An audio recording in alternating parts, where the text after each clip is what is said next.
మీలో చాలా మంది సర్కస్లో ఏనుగులను చూస్తారు. ఆ ఏనుగుని ఒక సామాన్యమైన మానవుడు కంట్రోల్ చేస్తాడు, గ్రిప్లో పెట్టుకుంటాడు. సర్కస్లోనికి ప్రజల ముందుకి తేవక ముందు దాన్ని తర్బీదు చేస్తాడు.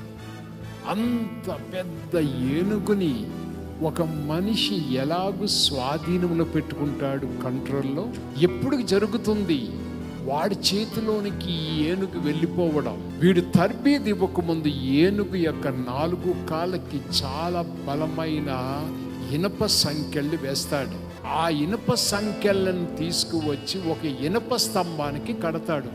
లోతుగా పాతిపెట్టిన ఒక బలమైన ఇనప స్తంభానికి. ఈ యొక్క విచ్చలవిడిగా వెళ్ళి బలమైన ఏనుగు ఆ ఇనుప సంఖ్యలను తెంచుకుని ముందుకు వెళ్ళడానికి ప్రయత్నం చేస్తుంది. అయితే అలాగూ ప్రయత్నం చేస్తున్నప్పుడు దాని కాళ్ళకి గాయం కలుగుతుంది, రక్తం వస్తూ ఉంటుంది, నొప్పి పుడుతూ ఉంటుంది. మరలా ప్రయత్నం చేస్తుంది ఏనుగు తన శక్తి కొలది బయటికి రావడానికి.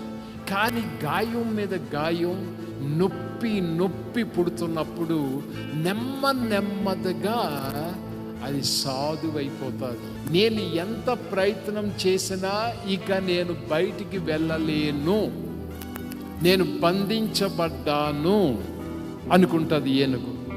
మానసికంగా లొంగిపోతుంది. ఆ తరువాత అది ఇక ప్రయత్నం చేయదు, ఇక ఏ హోపు పెట్టుకోదు, ఏ నిరీక్షణ పెట్టుకోదు. ఇక నా స్థితి ఇంతే అనుకుంటుంది ఆ ఏనుగు. ఎప్పుడైతే నా స్థితి ఇంతే అనుకున్నప్పుడు దానిని ఒక జోకర్గా సర్కస్లోకి బయటికి తీసుకొస్తాడు. జాగ్రత్త, జాగ్రత్త, జాగ్రత్త యవనస్తులారా, టీనేజ్ బాయ్స్ అండ్ గర్ల్స్, జాగ్రత్త సంగమా, జాగ్రత్త మమ్మీ డాడీస్. సాతానుడు కూడా మిమ్మల్ని సంఖ్యలతో బంధించి మానసికంగా వాడి స్వాధీనంలోనికి మార్చేసుకుంటాడు. వాడు చెప్పినట్టుగానే నువ్వు చేస్తూ ఉంటావు. జాగ్రత్త.